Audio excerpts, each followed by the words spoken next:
बहुत समय पहले की बात है। भारतवर्ष के हृदय में बसा एक राज्य था, प्रतापगढ़। इस राज्य का शासक था राजा प्रताप सिंह, एक ऐसा राजा जिसे उसकी प्रजा भगवान की तरह पूजती थी। राजा प्रताप का दरबार लोगों से भरा रहता। वह हर सुबह न्याय सभा में बैठता, गरीबों की सुनता, किसानों की मदद करता और किसी भी प्रकार का अन्याय नहीं सहता। प्रजा के मन में राजा के लिए असीम प्रेम था। उनके लिए राजा प्रताप सिर्फ एक शासक नहीं, बल्कि एक पिता, एक मार्गदर्शक और एक रक्षक था। किसान भावुक स्वर में बोलता है कि अगर राजा प्रताप न होते तो हम भूखे मर जाते। ये राज्य तो उनके आशीर्वाद से ही फला फूला है। एक दिन दरबार में एक रहस्यमयी साधु प्रवेश करता है। वह लंबा, गौरवशाली लेकिन गंभीर चेहरा लिए हुए आता है। साधु धीरे गंभीर स्वर में बोलता है, हे राजन, तुम्हारा हृदय निर्मल है, परंतु समय का पहिया सदा एक जैसा नहीं चलता। आने वाले वर्षों में यह राज्य अंधकार से घिर जाएगा। केवल तुम्हारे कर्म ही उस अंधकार में तुम्हारे रक्षक बनेंगे।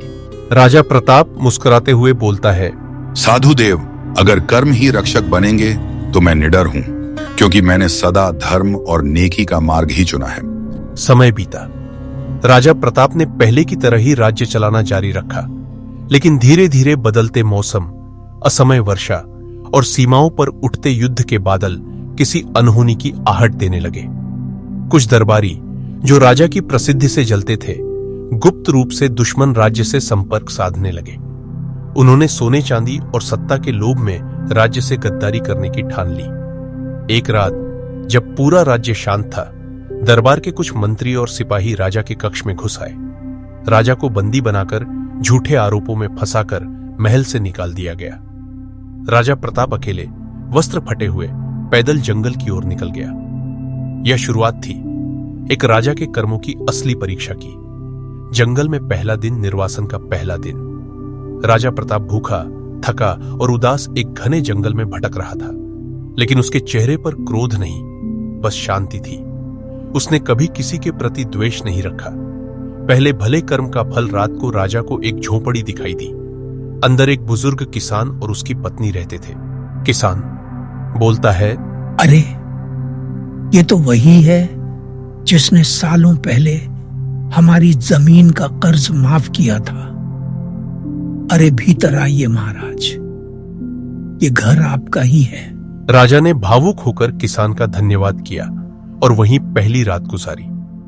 अगले दिन वह आगे बढ़ा और उसे एक गांव मिला जहां एक विधवा स्त्री बच्चों को पढ़ा रही थी।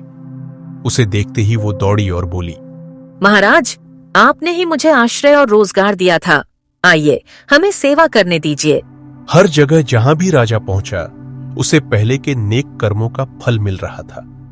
लोग बिना पहचान बताए ही उसका स्वागत कर रहे थे। झील अचानक रोशनी से भर जाती है और एक दिव्य अस्त्र प्रकट होता है। यह वही अस्त्र था जिसका संकेत साधु ने वर्षों पहले दिया था, कर्म से प्राप्त रक्षक शक्ति। राजा प्रताप अब केवल एक निर्वासित राजा नहीं, बल्कि एक दिव्य रक्षक बन चुका था। उसकी आंखों में तेज और मन में संकल्प था, वापस जाकर राज्य को बचाना है, लेकिन युद्ध से नहीं, सत्य से।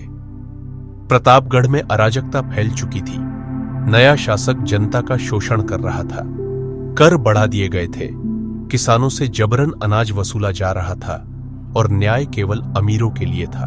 किसान आंखों में आंसू लिए बोलता है, काश हमारे पुराने राजा लौट आते, वही हमें इस अंधकार से निकाल सकते हैं। तभी एक बालक बोलता है, राजा प्रताप लौटेंगे और वो अकेले नहीं होंगे।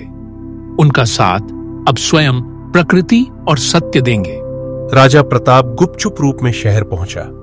उसने देखा कि लोगों में भय और भूख पसरी है, लेकिन उम्मीद की एक लौ भी जल रही है।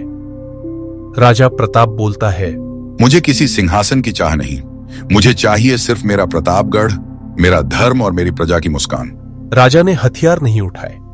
उसने गांव गांव जाकर लोगों को एकत्र किया। सबने मिलकर सत्याग्रह शुरू किया, कर चुकाने से मना किया, जुल्म के विरुद्ध आवाज उठाई।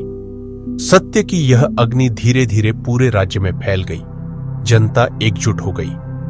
कुछ पुराने मंत्री जो गद्दारी में शामिल थे, जब उन्होंने राजा की निडरता और लोगों का समर्थन देखा तो वे सामने आए। मंत्री बोले, हमसे गलती हुई महाराज, हम आपके शत्रु के जाल में फंस गए थे। क्या अब भी क्षमा संभव है? राजा प्रताप बोलते हैं, जहां पश्चाताप सच्चा हो वहां क्षमा स्वयं चलकर आती है।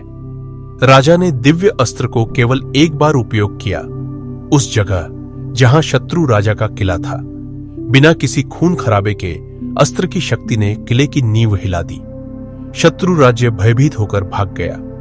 राजा प्रताप ने पुनः सिंहासन स्वीकार किया, लेकिन अब एक रक्षक की तरह, न कि शासक की तरह। राज्य तभी महान होता है जब प्रजा स्वयं अपना धर्म निभाए। मैं सिर्फ एक दीपक हूं जो अंधकार मिटाने के लिए जलता है।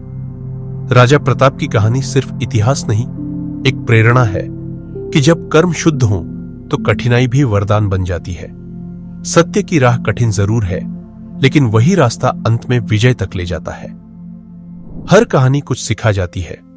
अगर आपको यह सीख पसंद आई हो तो वीडियो को लाइक करें, कमेंट में अपनी बात कहें और ऐसी ही कहानियों के लिए मोटिव 8 माइंड्स को सब्सक्राइब करें।